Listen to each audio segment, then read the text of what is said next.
분이엘의 축복이라고 하는 제목으로 말씀을 드리겠습니다. 우리가 종종 부르는 찬송, 주 예수여 은혜를 내려주사 늘 충만케 하옵소서. 3절인가 하면은 가사가 옛 야곱이 천사와 씨름하던, 그 다음에 뭐예요? 그 믿음을 주옵소서 그랬거든요. 천사와 씨름하던 야곱의 그 믿음은 어떤 믿음이었느냐? 자기가 원하는 것을 받아내기 위해서, 자기의 목적을 성취하기 위해서 하나님과 밤이 새도록 씨름하듯이 기도하며 결국은 그것을 따낸, 그래서 우리도 그 믿음 받아서 본받아서 철야기도라도 하면서 밤새 하나님 앞에 부르짖고 매달려서 따내야 된다. 그렇게 생각하는 사람들이 적지 않게 많아요. 그게 아닙니다. 이 분이엘의 사건은 엄청난 사건이었어요. 야복 강가에서 이 씨름은 감히 생각도 못했었던 사건이었습니다. 그래서 이 분이엘의 축복이라는 것은 지금 내가 원하는 것을 쟁취해내기 위해서 밤새 부르짖어 얻어내는 그런 축복이 아닙니다. 그런 차원의 축복이 아닙니다. 그래서 우리가 함께 살펴볼 텐데요. 먼저 분이엘이라는 말의 뜻은 하나님의 얼굴이라는 뜻이에요. 하나님의 얼굴. 내가 하나님의 얼굴을 배웠다. 그런데 하나님의 얼굴을 뵙게 되면 다 죽는다고 그랬는데 나는 죽지 아니하고 목숨이 생존해 있었다. 그런데 그 이상의 축복을 받았던 것이죠. 그러면 야곱이 어떤 상황에서 이런 축복의 과정이 시작이 되었는가? 첫 절이죠. 24절 오늘 본문의 첫 절에 보면 야곱은 홀로 남았더니 그랬어요. 이거 홀로 남아서 커피 한 잔 딱 마시면서 밤에 고독을 혼자 즐기고 릴렉스하고 그런 지금 그림이 전혀 아닙니다. 홀로 남아 있지만 지금 그 내면에는 말할 수 없는 갈등과 번뇌와 고통이 지금 진행이 되고 있습니다. 그 앞에 거슬러 올라갑니다. 어떤 상황이었느냐? 32절 7절에 보면 야곱이 심히 두렵고 답답하여 자기와 함께한 동행자와 양과 소와 낙타를 두 떼로 나누고, 그런 말이 나와요. 심히 두렵고 답답했다. 지금 야곱의 상황은요, 헬플레스한 상황이에요. 헬플레스할 뿐만이 아니라 절망적이었어요. 사실 지금 야곱이 밧단 아람 외삼촌 라반의 집을 떠나서 고향으로 지금 돌아가는 길인데, 그 돌아가는 행렬은 마치 세상적으로 보면 금이 환영하는 그런 행렬입니다. 20년 전에 밧단 아람 외삼촌 집으로 갈 때는 홀은 단신이었어요. 지팡이 하나 가지고 갔어요. 그런데 20년 후에 엄청난 재산을 모으게 되었고요. 아내 둘에다가 그 부인 둘이 거느리고 있는 여종까지 해서 네 여인과 그리고 12 아들을 거느리고 그러고서는 돌아오는 길입니다. 그러니까 말할 수 없는 성공을 했어요. 상상도 못했던 부자가 됐어요. 그런데 점점 그 아버지 집, 고향이 가까워질수록 두려움이 더해지는 거예요. 이 안에서부터 고통이 일어나기 시작을 한 겁니다. 왜냐하면 20년 전에 자기가 속였던 형 에서, 또 아버지 이삭까지 속여가지고 장자의 축복을 자기가 빼돌렸던, 자기가 차지했던 이 사건. 그때 바로 형 에서가 그것을 알고 야곱을 기회를 봐서 죽여야 되겠다, 살기 등등했던 그것이 이제는 눈앞에 선하게 떠오르기 시작하는 겁니다. 형 에서가 지금 고향으로 돌아가는 자기를 만나러 집에서 훈련한 400명의 군사를 데리고 지금 자기를 찾아온다고 하는 메시지를 전달받았습니다. 그래서 지금 마음이 두렵고 답답한 것입니다. 왜요? 이제 그 형과 맞닥뜨리게 되면 나는 죽게 될 판인데, 그러면 지금까지 모아온 재산이 그게 다 무슨 의미가 있고, 이 가족들은 다 어떻게 되겠어요?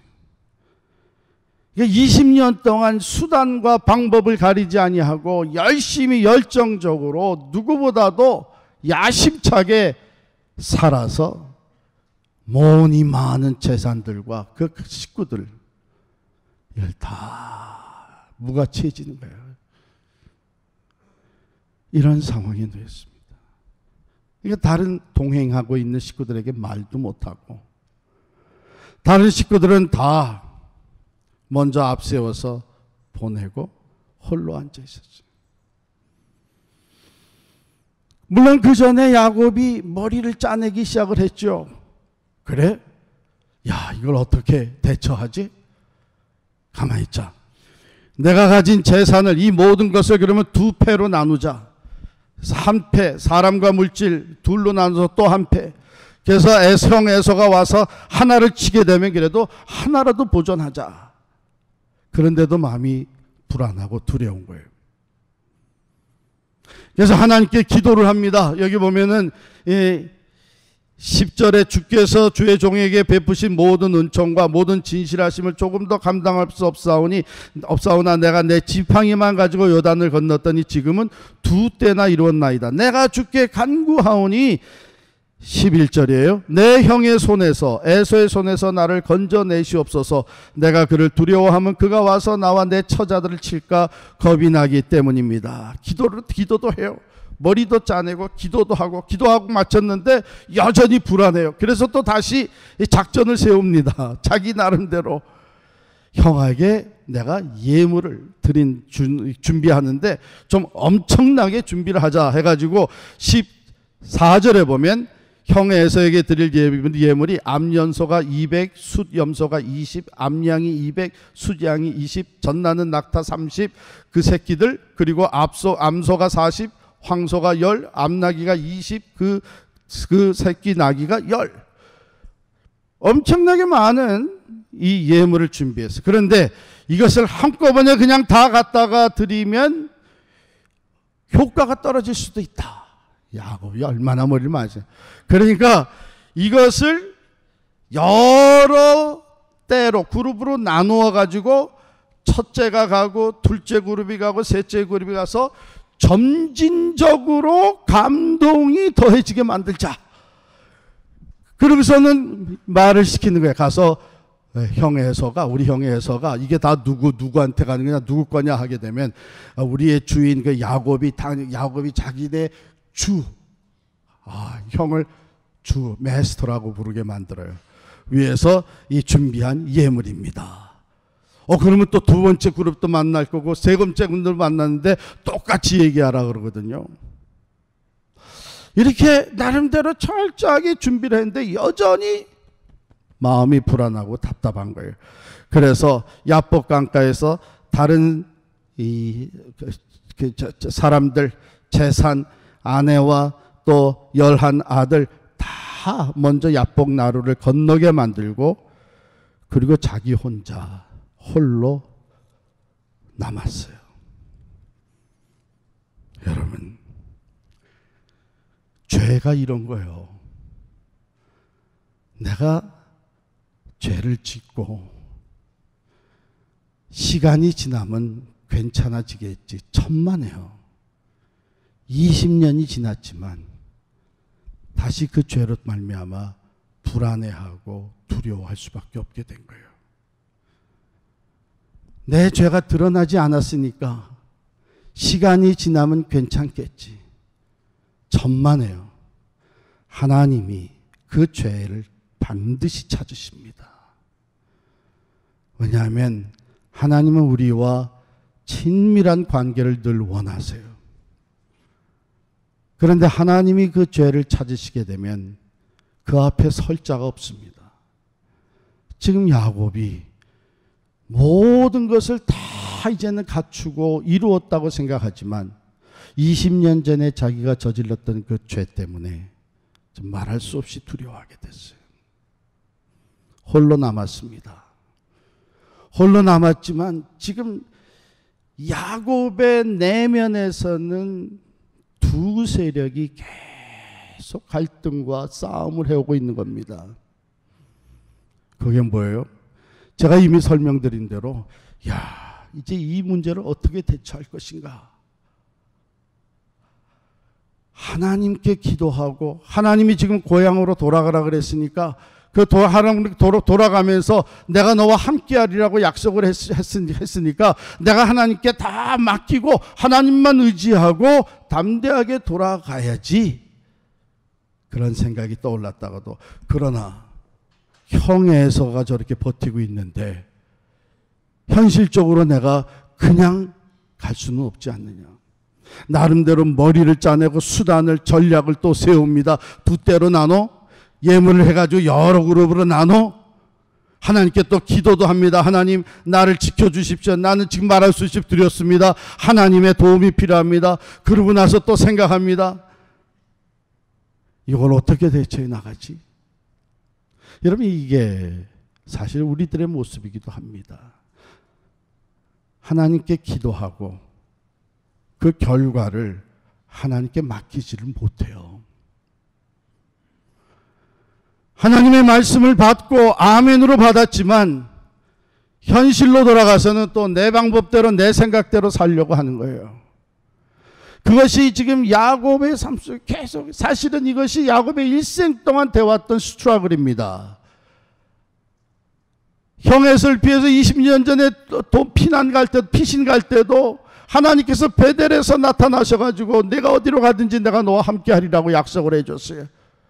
그러나 하나님을 온전히 의지하지 못하고 그는 자기의 수단과 방법과 계획과 그 열심과 노력 그걸로 자기가 원하는 것을 다 쟁취해 왔어요. 그래서 지금 이 상황 속에서도 지금 야곱은 하나님께 기도도 하면서 결과를 하나님께 온전히 맡기지 못하고 자기의 수단과 방법을 만들어내고 있는 겁니다. 그러한 싸움이 갈등이 야곱의 안에서 계속 되어 왔었는데 지금 홀로 앉아 있는 그 상황 속에서도 바로 그러한 갈등과 번뇌가 일어나고 있었는데 이것이 야복 강가에서의 그 씨름으로 가시화된 거예요.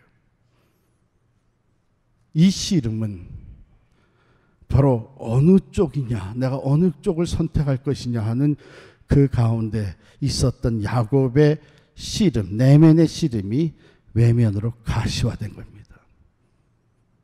여러분 오해하지 마세요.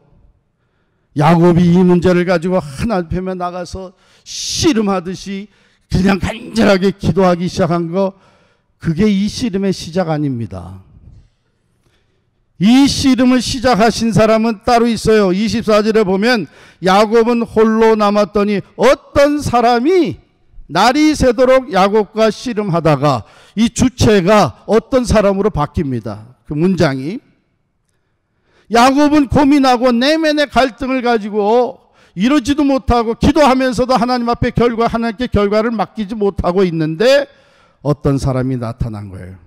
나중에 야곱이 고백한 대로 하나님이 찾아오신 것이죠. 그래서 내가 하나님의 얼굴을 배웠다 고백을 합니다. 하나님께서 사람의 모습으로 야곱에게 찾아오신 겁니다. 그래서 성경학자들은 많은 성경학자들이 이것은 pre-existence of God's Son, 장차 오실 예수 그리스도의 모습이었다 이렇게 얘기를 하기도 합니다. 하나님이 왜 지금 야곱을 찾아와서 씨름을 거는 거예요? 야곱이 이젠 변화돼야 되기 때문에. 야곱이 변화돼야 돼요. 야곱이 이제는 하나님께 자기의 삶을 전폭적으로 맡길 수 있어야 되기 때문에. 그래서 이 씨름을 시작하신 분은 하나님이십니다. 야곱을 변화시키기 위해서 이제는 직접 찾아오셨습니다. 그런데 보세요. 25절에 보면 자기가 야곱을 이기지 못함을 보고 이 세상에 하나님이 씨름을 사람 야곱과 씨름을 하는데 자기가 이기지 못함을 보고 하나님이 이기지 못한단 말이에요. 전능자이신 하나님이 그 씨름 야곱 하나 이거 못하시나? 여러분 이 표현은 무슨 표현인지 아세요? 야곱의 자기 중심적인 고집이 내가 내 삶의 주인이고 내가 모든 것을 전략하고 내가 내 방법대로 지금까지 그렇게 살아와서 성공했다고 생각 들거든요. 그게 워낙 강했던 거예요. 그 표현이에요. 워낙 강해서 포기하지 않는 거예요, 야곱이. 고민은 하면서도 여전히 자기 생각과 자기 방법을 고집하고 있는 거예요. 여전히 자기 중심이에요. 그 표현입니다. 이기지 못한. 이걸 이대로는 안 되겠구나 하는 그런 표현이에요. 그래서 어떻게 했어요? 환대뼈를 칩니다. 허벅지 관절을 쳐요. 여러분 이거 나가면 아무 힘도 못 씁니다. 아무 힘도. 그런데 환대뼈를 쳐서 환대뼈가 나갔는데 야곱은 여전히 씨름을 하는 거예요. 그런데 사실 이때부터는 씨름이 아닙니다. 힘이 있어야 씨름을 하죠. 힘을 쓸 수가 있어야 씨름을 하지. 이때부터는 씨름이 아니라 매달린 거예요. 매달린 거. 왜? 어차피 죽을 거니까. 그냥 이대로 이분이 떠나가시면 에서 형이 와서 난 죽게 되니까 매달리는 거예요. 나를 축복해 주지 않으면 난 이거 놓을 수가 없습니다. 나를 죽이든지 축복을 해든지 전폭적으로 매달린 거예요. 이제 씨름은 사실 끝났어요. 환대뼈를 침으로 말미암아 씨름은 끝난 거예요. 근데 매달린 거예요. 여러분, 하나님께서 우리의 삶을 인도하셔요. 하나님은 우리가 하나님을 전적으로 의지하는 데 이르기를 원해요. 그런데 우리가 하나님의 말씀을 받고도 하나님이 은혜를 주신 것을 알고도 여전히 내가 내 삶의 주인이 돼서 고집부리고 현실로 돌아가서는 내 수작과 내 방법과 내 노력과 내 의지로 내 중심적으로 살아갈 때 하나님은 우리를 다스리시고 우리를 때때로 씨름, 갈등과 또 번뇌로 이끌어 가시고 그래서 하나님 앞에 하나씩 내려놓게 하시는데 야곱과 같이 계속 완강하게 나가게 되면 결국 하나님이 환대뼈를 치십니다. 아무것도 못하게 만드시는 거예요. 하나님 앞에 매달릴 수밖에 없게 만드시는 거예요. 왜? 그래야만 변할 수 있기 때문에. 바라기는 여러분, 이 환대뼈 나가기 전에 순종하세요. 내려놓으세요. 기도했으면 그 결과를 하나님께 맡기세요. 말씀을 받았으면 순종하세요. 전 사실 오늘날까지 목회하면 이 환대뼈 나간 사람 많이 봤습니다.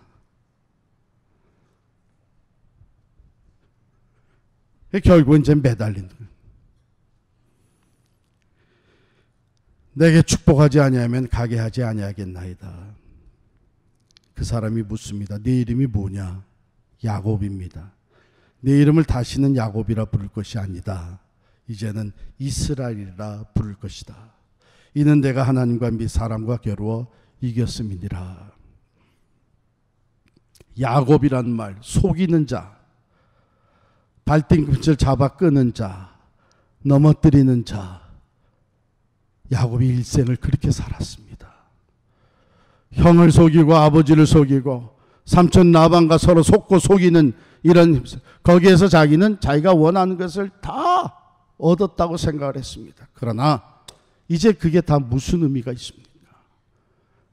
결국 하나님께서 야곱을 변화시키기 위해서 환대뼈까지 치시고 그가 끝까지 매달릴 때에 하나님은 야곱을 축복하십니다. 이제부터 너를 이스라엘이라 하리라. 이스라엘이란 말, 여기에는 내가 하나님과 사람과 겨루어 이겼다 그랬어요. 여러분, 사람이 하나님과 겨루어서 이길 수 있을까요? 우리 길상호 지사님 어떻게 생각해요? 한번 마음 먹고 트레이닝 해가지고 하나님과 한번 겨뤄볼 생각 있으세요? 네? 지금까지 내가 경험한 것, 내가 쌓은 지식, 내 그 학위, 내 능력, 내 경험, 이 세상에서 가지고 있는 내 모든 인맥 다 해가지고 하나님과 겨루어서, 하나님의 방법과 내 방법과 겨루어서 이길 수 있는 사람이 있어요? 아무도 없어요. 그런데 여기에 그럼 하나님과 겨루어 이겼다 하는 말은 뭐예요? 여러분, 제가 하나님과 겨루어서 승리를 따낼 수 있는 비결을 가르쳐 드리겠어요. 하나님과 겨루어서 승리를 따낼 수 있는 비결 한 가지밖에 없어요. 야, 이건 그냥은 안 되는데 그 비결이 뭐냐? surrender 하는 거예요. 두 손 들고 하나님 앞에 항복하는 거예요. 야곱이 이제는 아무것도 할 수 없게 되니까 그냥 하나님 앞에 매달렸던 것처럼 온전히 하나님 앞에 매달려서 하나님이 축복해 주시지 않으면 나는 이 기도 자리에서 이제 일어나지 않겠습니다. 난 다 내려놓고, 난 어차피 소망이 없고 절망적이니까 난 하나님만 붙잡겠습니다. 두 손 들고 하나님 앞에 surrender 하게 되면 그때부터 하나님의 다스리심과 하나님의 승리가 우리의 것이 되는 줄을 믿습니다. 할렐루야. 그래서 이스라엘의 본래 뜻은 하나님이 다스리신다 하는 그런 뜻이에요. 하나님을 믿노라고 했지만 야곱은 지금 자기가 자기 삶을 다스려 왔어요. 하나님이 더 이상은 안 된다. 이제 에서가 앞에 딱 놓여 있습니다. 야곱이 하나님 앞에 매달립니다. 하나님께서 그를 축복하십니다. 이젠 더 이상 야곱이라 하지 말고 내 방법과 내 수단과 너 중심에 네가 주인이 된 삶을 다 내려놓고 이제는 이스라엘이라 하리라. 내가 내 삶을 다스릴 것이니라. 할렐루야. 그것이 우리가 하나님으로부터 승리를 받아내는 유일한 방법이에요. 빨리 두 손 들고 나가는 거 지혜로운 겁니다. 빨리 하나님 앞에 온전히 전폭적으로 매달려서 순종하는 것, 기도했으면 그 기도의 결과는 하나님께 빨리 맡기는 것, 그것이 하나님의 승리를 받아내는 비결입니다. 너무 오랫동안 지체하지 마세요. 잘못하면 환대뼈 나가요.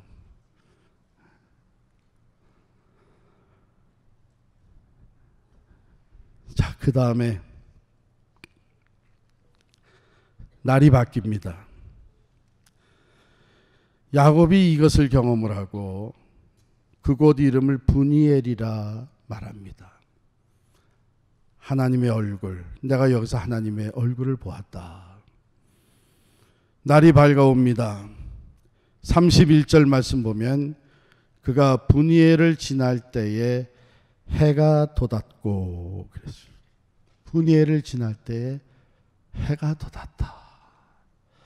저는 그 상상해 볼 때에 막 가슴이 벅차와요.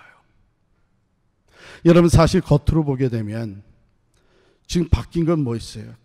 큰 밤이 밤중 그 갈등과 번뇌가 다 지나가고 그 씨름이 다 끝나고 새내를 밝아왔는데 겉으로 볼 때 바뀐 거 뭐 있어요? 겉으로 볼 때 바뀐 거 하나 있잖아요. 환대뼈가 나간 거예요. 이제는 야곱이 도망조차 갈 수 없게 됐어요. 자기 목숨 하나 구하기 위해서 도망갈 수도 없게 됐어요. 다른 거 다 잃어버릴 뿐만 아니라 전혀 힘을 쓸 수 없는 상황에 쩔뚝쩔뚝거리면서 걷게 됐어요. 그런데 그 분이엘의 아침 해가 돋습니다. 이건 소망입니다. 새로운 삶입니다. 어둠이 지나고 광명한 새날이 찾아옵니다. 바뀐 것이 하나씩 하나씩 나타나기 시작을 하죠. 먼저는 야곱이 변해서 이스라엘이라는 이름을 갖게 되었고, 야곱의 마음에는 그 모든 번뇌, 모든 갈등과 내면의 씨름이 다 끝나고 담대함이 생겼어요. 여러분이 계속 읽어보시면 아시겠지만 앞부분에서는 다른 것들을 다 앞세웠어요. 재산을 먼저 때로 나눠서 앞으로 건너가게 하고, 종들을 건너가게 하고, 자기 아내들을 건너가게 하고, 자기 자식들을 건너가게 하고, 자기가 제일 뒤에서 가려고 했어요. 그러면 어떻게 보면 자기 식구들을 다 자기 방패방해로, 방패막이로 삼았었어요. 그러다가 튈 수 있는 거죠. 그런데 지금 절뚝절뚝거리면서 그 다음에 읽어보면 자기가 제일 앞으로 나갑니다. 다른 가족들이랑 자식들이 자기를 따라오게 하고, 자기가 제일 앞에서 형을 만나러 갑니다. 왜? 이젠 담대해졌어요. 하나님이 말씀하신 대로 나와 함께 하실 것이고, 하나님이 이름을 바꿔주신 대로 하나님이 나와 내 삶을 다스려 주실 것이고, 하나님이 나로 하여금 승리케 하실 것이라고 하는 확신을 갖게 된 줄을 믿습니다. 갑니다. 담대함이 생겼는데 또 변화된 게 나타나는 거예요. 형을 만났는데 형이 웬걸 말에서 내리더니 자기를 걸싸안 눈물을 흘리면, 그때 야곱이 뭐라고 형한테 얘기를 해요? 내가 형님의 얼굴을 배우니 하나님의 얼굴을 뵌 것 같습니다. 이게 성경에 나오는 가장 우아한 인사예요. 우라지게 아첨한다는 거죠. 그렇게 조크를 하는 사람들도, 저도 그렇게 했었어요. 그런데 여기 중요한 것은 뭐냐면 야곱이 지금 뭘 발견하는 거예요? 형 에서와 자기 사이에 하나님이 계신 것을 발견한 거예요. 화평케 하시는 하나님이 우리 사이에 계셨구나. 하나님께서 내 삶을 변화시키실 뿐만 아니라 내 형의 마음도 돌려놓으셨구나. 여러분, 내가 변하게 되면 나와 관계하는 것들이 변화하기 시작을 합니다. 왜? 하나님께서 그런 역사를 일으켜 가세요. 잠언서에 보면은 사람의 행위가 하나님을 기쁘시게 하면 그 사람의 원수라도 그로 더불어 화목하게 하시느니라. 할렐루야. 하나님께서 야곱만 변하신 것이 아니라 그 관계를 변화시켰어요. 원수였던 형과 나 사이에 하나님이 계십니다. 나를 죽이려고 했던 그 형의 마음을 하나님이 돌이켜 놓으셨습니다. 화해하게 만드십니다. 하나님께서 야곱을 먼저 변화시키고 관계를 변화시키고 그 상황을 바꿔 놓으시는 거예요. 이게 분이엘의 축복입니다. 우리는 때로 나는 변화하지 않으면서 다른 사람이 변화되기를, 상황이 바뀌어주기를, 그러나 하나님은 사랑하는 우리 자녀들, 하나님의 자녀된 우리들이 먼저 변화되기를 원하십니다. 내가 내 삶의 주인이었다가 그걸 내려놓고, 기도하면서도 내 방법, 내 생각을 앞세우다가 그걸 내려놓고, 내가 열심히 하면 되겠지, 지금까지 열심히 해서 됐으니까 내가 내 삶의 주인이 돼서 중심이 내가 되었던 이 삶을 내려놓고 이제는 하나님 앞에 매달릴 수밖에 없는 상황, 그때부터 하나님의 새로운 역사가 야곱의 삶의 시작이 된 줄을 믿습니다. 그 기회를 놓치지 마세요. 홀로 있을 때에, 우리 인생에 홀로 있어야만 되는 상황들이 찾아오잖아요. 누구도 대신해 줄 수 없고, 누구에게 말도 할 수 없고 의논할 수도 없는, 내가 책임지고 가야 되는 이 야곱이 처했던 그런 상황, 홀로 있는 그 상황, 그때야말로 나를 찾아오시는 하나님을 만나는 기회입니다. 하나님께 매달려요. 나는 하나님의 도움이 필요합니다. 하나님 도와주시지 아니하면 나는 이제 한 발자국 앞으로 나아갈 수가 없습니다. 난 이거 놓지 않겠습니다. 내 기도에 응답해 주지 아니하시면 나는 이 자리에서 일어나지 않겠습니다. 전적으로 전폭적으로 하나님 앞에 매달릴 때에 우리를 찾아오신 목적대로 하나님은 우리를 먼저 변화시켜 주시고 우리의 관계를 새롭게 하시고 우리의 상황을 바꾸시는 분이엘의 축복을 우리에게 허락해 주시는 줄을 믿습니다. 여러분 지금 어떤 상황에 놓여 계세요? 야곱과 같이 두렵고 절망적인 상황에 처해 있습니까? 오늘 말씀이 여러분에게 주시는 말씀인 줄을 알고 아멘으로 받으시기를 바랍니다. 그러한 상황에 처한 우리들을 찾아오시는 하나님은 우리를 먼저 변화시키시기를 원하십니다. 그 하나님께 매달리세요. 그 하나님이 축복하실 때까지, 응답하실 때까지 매달리세요. 야곱과 같은 기도의 자세로 전폭적으로 하나님께 매달려서 주님밖에는 없다고 고백하며 하나님께 맡길 때에 하나님의 새 역사가 우리의 삶에 펼쳐지고 분이엘의 축복이 오늘 우리들의 축복이 될 줄을 믿습니다. 기도하겠습니다.